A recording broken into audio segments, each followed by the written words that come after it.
मैं आपको बता दूं, मैं वही क्वेश्चन कराता हूं जो सेट पैटर्न के क्वेश्चन होते हैं, एग्जाम के पूछे गए क्वेश्चन होते हैं। दोस्तों कैलेंडर का ये वीडियो देखने के बाद आपको जो कंफ्यूजन था वो क्लियर हो जाएगा, तो आप इस वीडियो को अंत तक देखते रहिए। चलिए स्टार्ट करते हैं। पहला क्वेश्चन आपका, यदि 1 अक्टूबर को रविवार हो तो 1 नवंबर को क्या होगा। और देखिए इसके आगे 7 लिखा हुआ है दोस्तों, इसका मतलब ये है ये क्वेश्चन 7 बार एग्जाम में पूछा गया है।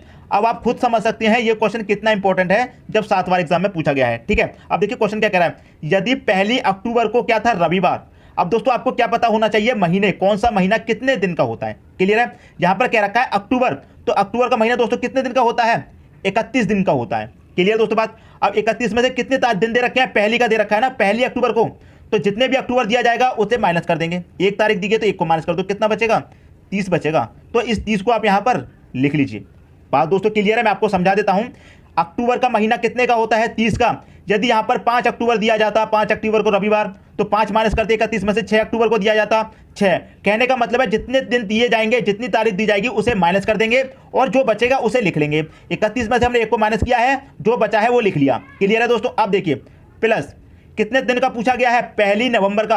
अब अक्टूबर के बाद कौन सा महीना आता है दोस्तों, नवंबर आता है। और कितने नवंबर का पूछा है, 1 नवंबर का पूछा है, मतलब 1 नवंबर का पूछा है तो 1 प्लस कर दो। यदि 5 का पूछा जाता तो 5 प्लस करते, 7 का पूछा था 7, 8 का पूछा जाता 8, जितना पूछा जाएगा उतना प्लस कर दो और जितने का दिया जाएगा उसे उस महीने में से माइनस करके लिखेंगे। क्लियर है। अब देखिए और 7 से इसे कर दीजिए डिवाइड। अब बहुत लोग कहेंगे 7 से ही क्यों डिवाइड करते हैं दोस्तों, 7 दिन के बाद, एक हफ्ते में 7 दिन होते हैं और 7 दिन के बाद जैसे ही आपका 8वां दिन आता है तो आपका पहले वाले दिन ही रिपीट हो जाता है, इसलिए 7 से डिवाइड करते हैं। 30 और 1 कितना हो जाएगा, 31 को कर दो आप 7 से डिवाइड, 7 चौके 28। कितनी बार कट गया दोस्तों, 4 बार कट गया, 28। शेष कितना बचा, 3। तो आपको जो मतलब है दोस्तों वो शेष से मतलब है, जितनी बार कट गया उससे कोई मतलब नहीं है, जो शेष बचता है उससे आपको मतलब होता है। क्लियर है। 1 अक्टूबर को क्या दिया गया है दोस्तों, आपको रविवार दिया गया है, रविवार आपने लिख लिया। क्लियर है। शेष कितना बचा है, 3, तो इस रविवार में आप 3 प्लस कर दो, 1 2 3। क्लियर है। अब 3 प्लस कर दिया तो रविवार के बाद क्या आएगा, सोमवार आएगा, सोमवार के बाद क्या आएगा, मंगल आएगा, मंगल के बाद क्या आएगा, बुधवार। तो कौन सा दिन आएगा दोस्तों, बुधवार आएगा। यही दोस्तों क्या हो जाएगा, आपका आंसर हो जाएगा ऑप्शन नंबर सी। क्लियर दोस्तों। तो 1 नवंबर को कौन सा दिन होगा, बुधवार होगा। क्लियर है। यदि 5 शेष आता तो 5 जोड़ देते, 6 शेष आता तो 6 जोड़ देते। क्लियर दोस्तों। उम्मीद करता हूं कंसेप्ट आपकी समझ में आ गया होगा। जितने तारीख दी गए हैं उसे उस महीने में से माइनस करके लिखेंगे। यदि यहां पर पहली की जगह 4 दिया जाता तो 31 में से 4 माइनस करके लिखते। क्लियर है। 8 दिया जाता तो 31 में से 8 माइनस करके लिखते। क्लियर दोस्तों। अब देखेंगे अगला क्वेश्चन। अगला क्वेश्चन है आपका, यदि 13 फरवरी को गुरुवार हो तो 4 जनवरी को क्या होगा।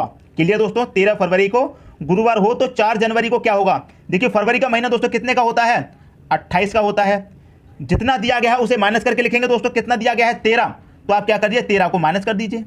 मैंने आपको क्या कहा है, जितने दिन दिए जाएंगे उतने महीने में से उस दिन को माइनस कर देंगे। 5 दिया जाएगा 5, 13 दिया गया है 13, 17 दिया जाता तो 17 माइनस करके लिखते। तो 28 में से दोस्तों 13 आपका चला जाएगा तो कितना बचेगा, 8 में से 3 गया 5 बचेगा। क्लियर है। 2 में से 1 गया 1 बचेगा, कितना बचा 15, तो आप यहां पर 15 लिख लीजिए प्लस। क्लियर है। अब देखिए फरवरी के बाद कौन सा महीना आता है, मार्च आता है, लेकिन यहां तो जनवरी का दे रखा है, मतलब आगे का महीने का नहीं पिछले का महीने का पूछ लिया गया है। इससे पहले वाला जो क्वेश्चन देखा था हमने उसमें अक्टूबर के बाद नवंबर का पूछा था, मतलब आगे के महीने का पूछा था, लेकिन इसमें पिछले महीने का पूछ लिया है। कोई बात नहीं। कितने तारीख का पूछा गया, 4 का, तो 4 को प्लस कर लो, प्रोसेस आपको वही रहेगा। 7 से इसको डिवाइड कर देंगे।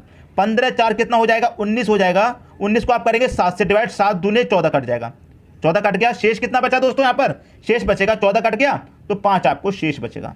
तो मैंने क्या बताया आपको दोस्तों, शेष से मतलब होता है जितनी बार कट गया उससे कोई मतलब नहीं, शेष जितना बचा है उतने से मतलब है। क्लियर है। अब देखिए 13 फरवरी को क्या दिया गया है, गुरुवार। क्या दिया गया है दोस्तों, गुरुवार दिया गया है। क्लियर है। 13 फरवरी को आपको गुरुवार दिया गया है, तो 4 जनवरी को क्या होगा। अब देखिए आपको एक चीज मैं बताता हूं, जब आपको महीने का कोई भी दिया हो, अगले महीने का दिया जाता है तो आगे की तरफ चलते हैं। यहां पर फरवरी से पिछले महीने का पूछ लिया है जनवरी का, तो पीछे की तरफ चलेंगे, जितना शेष दिया गया है उतना। तो कितना शेष बचा है, 5, तो पीछे की तरफ चलेंगे, 1 2 3 4 5। क्लियर है। तो गुरुवार से पीछे की तरफ आ जाइए। जब पीछे के महीने का पूछा है तो दोस्तों पीछे की तरफ आते हैं, जब आगे के महीने का पूछा हो तो आगे की तरफ जाते हैं। पिछले क्वेश्चन में दोस्तों अक्टूबर का दिया गया था, नवंबर का पूछा गया था, मतलब आगे के महीने का पूछा था तो हम आगे की तरफ चले थे। इसमें पीछे का पूछा गया है, पीछे महीने का, तो पीछे की तरफ आएंगे। तो गुरुवार से पहले क्या आएगा दोस्तों, बुधवार, बुधवार से पहले मंगलवार, सोमवार, रविवार, शनिवार। क्या आएगा दोस्तों, यहां पर शनिवार आएगा। क्लियर होगी दोस्तों बात। तो शनिवार किस ऑप्शन में है?